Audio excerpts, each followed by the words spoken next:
बयान जिसमें माफी सब जगह से मांगी गई, लेकिन जब एक नैरेटिव चल जाता है ना, क्या उसी नैरेटिव को अब अखिलेश अभी से चलाना चाह रहे हैं?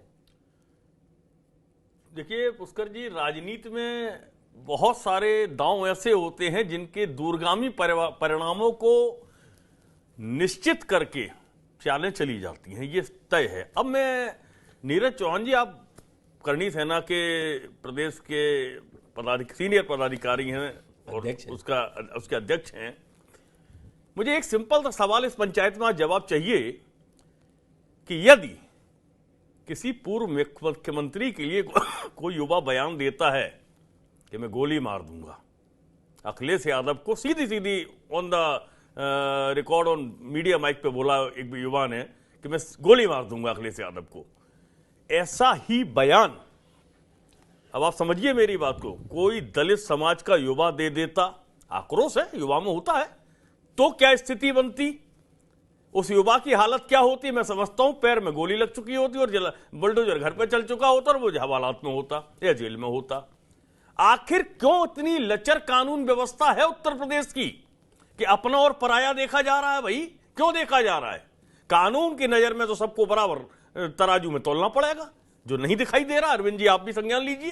कानून का मतलब ये होता आप इस सत्ता का संचालन कर रहे हैं, तो राजा की निगाह में अपना और पराया नहीं होता है। फिर तो जो भी है वो प्रजा है या जनता है, तो जनता को लोकतंत्र के नजरिए में आज की वर्तमान व्यवस्था में तो आपको समान भाव से देखना पड़ेगा। ये तो हुई पहली बात। आ रहा हूं अरविंद जी, आ रहा हूं। दूसरी बात और मैं कहना चाहूंगा कि राणा सांगा अकेले नहीं, महाराणा प्रताप, बहुत सारे हमारे यहां इतिहास पुरुष रहे हैं, चाहे वो ईश्वर चंद्र विद्यासागर हो, उनकी भी मूर्ति तोड़ दी गई थी बंगाल में। मैं सबका नाम ले रहा हूं, ये सब किसी जाति विशेष की धरोहर नहीं होती है, ये राष्ट्र की धरोहर है और ये राष्ट्र के महापुरुष हैं, इनके विचारों को हम लोग आत्मसात करते हैं।